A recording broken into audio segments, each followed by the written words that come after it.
Sr. Presidente, senhoras e senhores deputados, cumprimentando o Sr. Ministro e o Sr. Secretário de Estado, pode crer que não há de faltar aqui energia, mesmo que falte voz, mas as perguntas não faltam e falaremos de facto de energia, porque perguntas não faltam e assunto não falta. E por isso vou direto ao assunto. Nós temos, desde o início, assistido a intervenções e eu vou dizer informações, colocando entre aspas, que referem um aumento do custo da energia elétrica de 2,8%. E desde o início que umas vezes aparece a expressão aumento médio, outras vezes não aparece, mas mesmo agora ouvimos aquela referência de 1,5% a 2% mais inflação e as pessoas vão interiorizando que há um aumento de energia de 2,8% e depois acontece como nas restantes referências aos indicadores da economia nacional. Há uma realidade, as pessoas que estão a ouvir pensam, eu tenho um azar, comigo é que isto não acontece, isto está tudo tão bom para o país, para mim é que isto está mal, porque os 2,8% depois não se referem aos aumentos que as pessoas pagam. E nós temos recebido, de certeza que não é só o PCP, isto há de ter ido parar a mais sítios, mensagens e reclamações e alertas e testemunhos de gente indignada e revoltada com o aumento da tarifa da energia muito acima dos 2,8%. Acima disso. São os 5, são os 5,5%. Tenho aqui um cidadão que dá nota de um aumento de 8%, 8,8%, passou a pagar o quilowatt-hora a 0,1543. Ora bem, é importante que se diga a verdade às pessoas e que se diga a verdade não de uma forma propagandística de aumentos que depois não são aqueles que dizem à vida real das pessoas e, portanto, é importante aqui dizer que 8,8% de aumento, como este cidadão aqui nos testemunha, é uma barbaridade. E a nossa questão é, para além daquela ideia laboratorial, como se as pessoas fossem, não é que o senhor pense assim, como se as pessoas fossem ratos de laboratório para fazer experiências, que é isto que está a ser feito às pessoas. Vamos aumentar o preço do serviço regulado para incentivar as pessoas a irem para o liberalizado. E castiga-se desta forma as pessoas, como se, com os choques elétricos, os animais passassem a cerca mais depressa. Não é assim que se faz. E está-se a penalizar milhões de pessoas que têm estado com cortes muito graves no seu poder de compra, com medidas como esta podem ficar bonitas na teoria ou no laboratório, mas na vida das pessoas é um desastre. É um desastre. Assim como é um desastre, passo já para a questão do gás de botija, a situação real e concreta que está a ser vivida, e eu compreendo que o Sr. Ministro esteja preocupado com isto, mas quero-lhe dizer que essa do preço de referência que há de vir depois do estudo global que há de ser feito, isso é curto, Sr. Ministro. Porque se o gás de botija é a fonte de energia do ponto de vista térmico, o transporte de gás, que o gás natural não chega. Pareceu-me ouvir 27 municípios, foi aquilo que disse há pouco, nas unidades autónomas, que podem ser instaladas. Isto continuará a não responder à situação de uma grande maioria das pessoas que estão mais distanciadas dos núcleos urbanos e dos centros mais populacionais. Ora bem, a grande maioria das pessoas vão continuar dependentes de um mercado que está monopolizado, ou que mesmo que regionalmente esteja segmentado, o monopólio está lá, o oligopólio está lá, os monopólios privados dominam o setor e aquilo que as pessoas vão vão continuar a ter é uma oferta em que o aumento do preço está a ser de uma forma inaceitável, escandalosa, e depois, se me permite, Sr. Ministro, eu não acredito que o senhor acredite que isto depois se resolva no essencial com preços de referência. Muito menos no curto e médio prazo. Muito menos no curto e médio prazo. E, portanto, o que as pessoas vão continuar a ter é um preço exorbitante no gás de botija, com o consolo de que ao menos já sabem qual é o preço de referência, que é um bocadinho abaixo, porque depois é como os painéis das autoestradas com os preços dos combustíveis. Há um preço de referência, mas os mercados são o que são.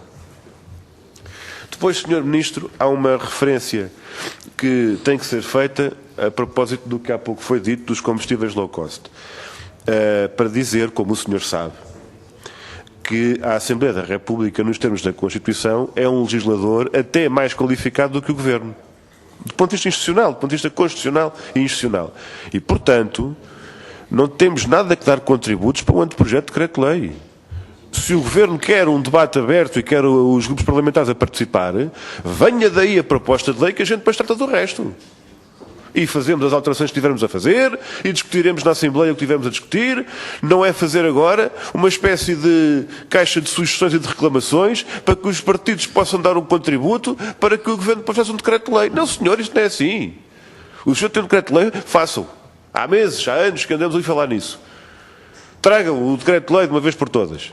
Ou então tragam a proposta de lei, se querem mesmo que os partidos participem. Agora, estarmos a ouvir, como ouvimos há pouco, a crítica por não ter havido contribuições de sugestão para um anteprojeto de decreto-lei, não é assim que as leis se fazem. Não tem que ser assim.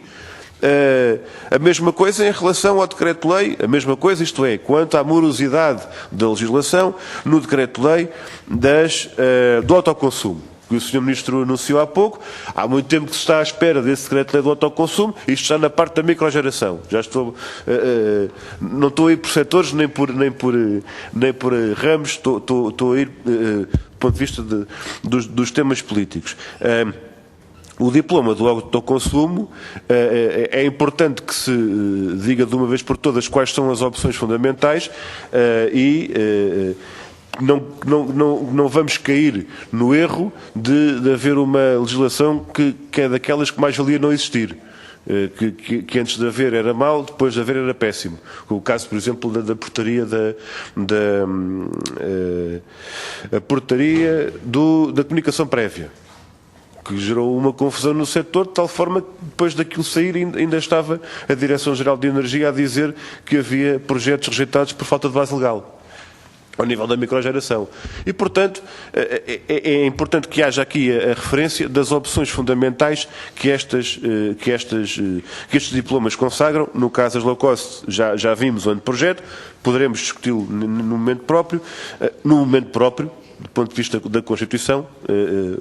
Agora importa também conhecer de uma vez por todas as opções. E mais do que opções avulso e direcionadas para cada questão específica ou setorial, é importante que saia. Eu julgo que não estou enganado, mas há uma referência desde o início do mandato deste Governo a um plano de energia, a um plano nacional de energia, a um plano estratégico a nível nacional para o setor, nas várias áreas e subsetores, digamos assim. E eu queria perguntar se isto é engano meu, se só eu é que ouvi falar nisto, ou se de facto existe essa expectativa e essa referência, e se há um trabalho a ser desenvolvido desse ponto de vista. Qual é o ponto de situação?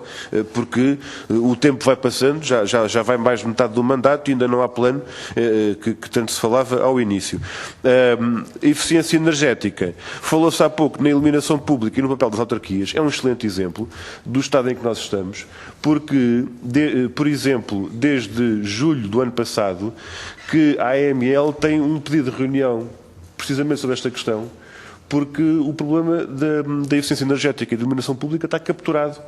E os orçamentos das autarquias estão capturados pelos grupos económicos do setor, que fazem o que querem, independentemente daquilo que fosse a eficiência energética, porque quanto mais se gasta, mais se ganha, e assim se vai andando no mercado liberalizado privatizado do setor. Para terminar, Sr. Presidente, gostava de fazer uma pergunta sobre o ponto de situação da cogeração em relação aos impactos da portaria da cogeração. Isto é, houve muitas unidades que eram tão penalizadas que, por isso, simplesmente deixaram de funcionar e desistiram de renovar as licenças. Qual é o ponto de situação? Se também é aí que há diminuição nos CIEGs, porque os 3.400 milhões que falou não são de certeza só nos custos de manutenção e equilíbrio contratual, de certeza que há outras vertentes, ou se são gostava que explicitasse. Estamos a falar também das mini-hídricas, estamos a falar da cogeração, da garantia de potência. Eu pedia que explicitasse, porque já houve esse quadro na versão anterior, faltava conhecer a versão atual. O quadro anterior apontava para 2027 e não até 2020, em muitos dos casos, ou até 2030, como sabe. Portanto, gostava que esclarecesse estas questões. Outras perguntas ficarão para a segunda ronda. Muito obrigado. Sr. Presidente, Sr. Ministro, eu pedia-lhe mais uma vez, se possível, pedia-lhe, a ver se é desta, que por favor pudesse especificar mesmo, da forma mais detalhada e desagregada possível, em que matérias é que incidem estes novos cortes que o Sr. Ministro referiu. Porque eu continuo na minha, eu percebo que não é só no SCMEC. Há outras vertentes que estão em causa e no quadro do primeiro pacote a questão abrangia diversas vertentes. Eu pedia-lhe que detalhasse de igual forma, neste segundo pacote de negociação, digamos assim, o que é que existe para que as várias parcelas totalizem o valor que o Sr. Ministro mencionou. Depois gostava que confirmasse se também agora, neste segundo pacote negocial, acontece a mesma coisa que sucedeu no primeiro, com o Ministro Santos Pereira, em que diversas das componentes em causa estavam em cima da mesa com reduções de custos não para 2020, mas até 2025, 27 ou 30. Se a mesma coisa acontece agora e estamos a falar de 2020, como quem diz, ou se de facto há aqui um estabelecer desse patamar 2020 que antes não acontecia, ao contrário do que vinha sendo dito. Depois, em relação à cogeração, designadamente na parte da indústria portuguesa e do impacto que poderá ter tido, há uma pergunta que eu fiz que voltava a colocar, não teve tempo de responder, pedi-lhe que colocasse esse ponto de situação da cogeração e das unidades que foram desativadas ou das licenças que não foram renovadas versus a nova legislação que existe e as, digamos, unidades de nova geração mais vantajosas ambientalmente, mas que colocaram exigências de investimento que muitas empresas e muita indústria não conseguiu acompanhar. Também um pedido de informação sobre a questão da microgeração, para este aspecto do autoconsumo e com aquilo que as empresas, nomeadamente o setor fotovoltaico, levantavam, já foi aqui referido, era disso que estávamos a falar há pouco, quando falávamos da questão do autoconsumo e da microgeração, muito associada a esta questão do fotovoltaico, é a realidade concreta. O Sr. Ministro mencionou a tarifa social. A tarifa social, penso que todos aqui sabemos, mas convém sempre dizer, significa um desconto equivalente ao diferencial do IVA. Ou seja, os senhores aumentaram o IVA para 23%. E há uma tarifa social que significa, para quem tem direito a ela, é como se o IVA fosse 6% na mesma. O problema é que o aumento do IVA para 23% caiu em cima das famílias todas.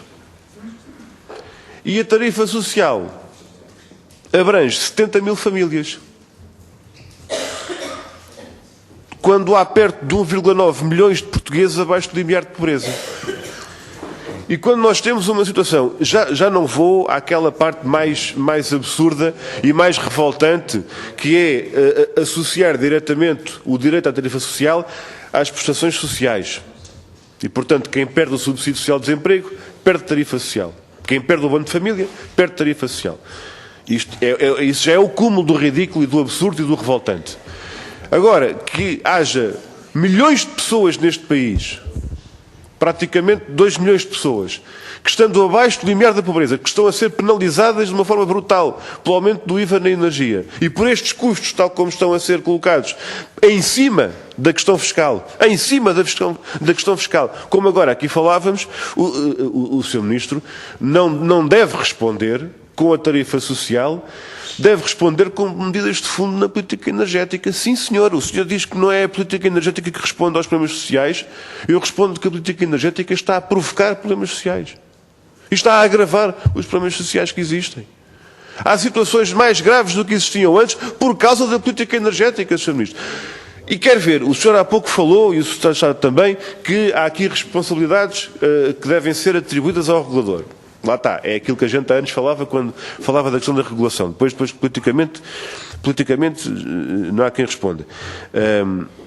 Nas casas de praia, que estão vazias a maior parte do tempo, o tarifário aumentou menos. Bate certo. As pessoas que estão em casa a maior parte do tempo e que têm aquecedores mais baratos, e que não têm medidas de eficiência energética e que não puderam substituir janelas para fazer investimentos nas suas casas. As pessoas que têm menos dinheiro pagam mais energia.